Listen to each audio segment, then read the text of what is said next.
everyone, welcome to another video on my channel. I'm Marshall3498, and today's moto vlog is going to be something motorcycle related on my channel as usual, and that topic is what's your favorite class of motorcycles? Want to know everybody's comments down below, and of my subscribers and somebody who might run upon this just doing some motorcycle research. But my favorite class of motorcycles is pretty widespread. My favorite class is really the sport to sport touring class of motorcycles, mainly just because of the many options of bikes that are out there. I'm not really necessarily a feet forward kind of guy. It feels very awkward to me, and like I'm too lean back and not in tune with the bike. You know, I can't really grip the tank of my knees on a cruiser type bike or some sort, whatever brand it is. I don't really like it. It's just you know, when my wife still had her Honda Shadow, her first bike that she rode for a little while before she ended up selling it because she let it down the driveway and it scared her, so that pretty much scared her off of it. But that being said, I've had a little bit of experience on cruisers, and you know, some bikes just fit some people, and I like the sport to sport touring bikes just because of the riding position. You know, there's several different types of riding positions in that. There's kind of more of a three-quarter, almost not quite straight up like this bike is, which is I'm kind of used to it now. It's not too comfortable as long as you stay at about under 200 miles in one day, and I've put more than that on this bike myself in a day.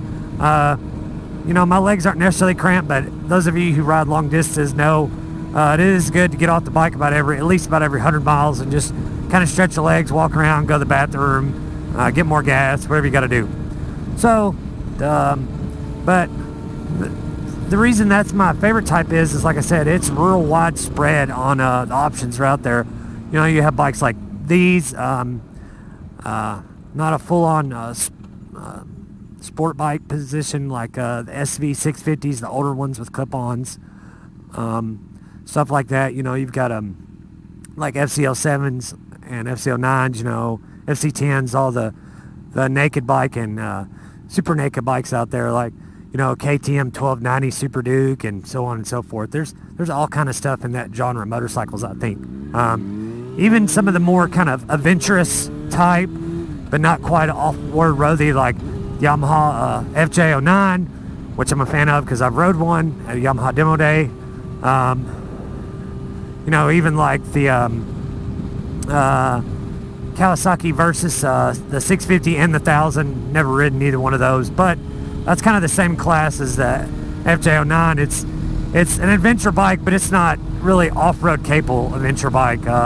It's more of kind of on the touring side, but being a versatile on and doing many types of different things, like this bike I ride, which is a 07 Yamaha FZ6, kind of a standard slash more on the sport touring side, but definitely long distance capable. You know, I could put a taller windshield, you know, one of the great big ones way up to here on this, and be relatively comfortable and cut down on the wind blast. But you know, I do a lot of around town on my bike. I commute on it. I do some back road cruising like I am right now. So for me, it works. One of these days, I would like to have another bike, you know, a Yamaha FJR, or even the FJ09, either one, but I'd prefer the FJ just because the FJ, or the FJR, I mean, has significantly better wind protection, especially when it's cold or if you get stuck out in the rain. And the shaft drive thing, you know, chain maintenance isn't that big of a deal, but it does get and kind of be annoying. You know, if you don't ride your bike real hard like I do, I don't.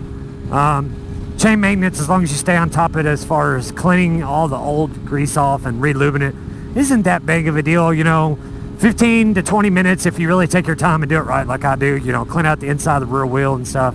It's not that big of a deal, but it does get annoying after a while. You know, even like the Ducati Multistradas, you know, not the off-road version, Triumph Tiger, the more road-based ones, not the XC, I believe, is the more off-road kind of worthy one. God, list goes on and on. The Triumph Street Triple, even like kind of more on the cruiser side, kind of of the sport and sport touring. The Triumph Bonneville, absolutely gorgeous bikes.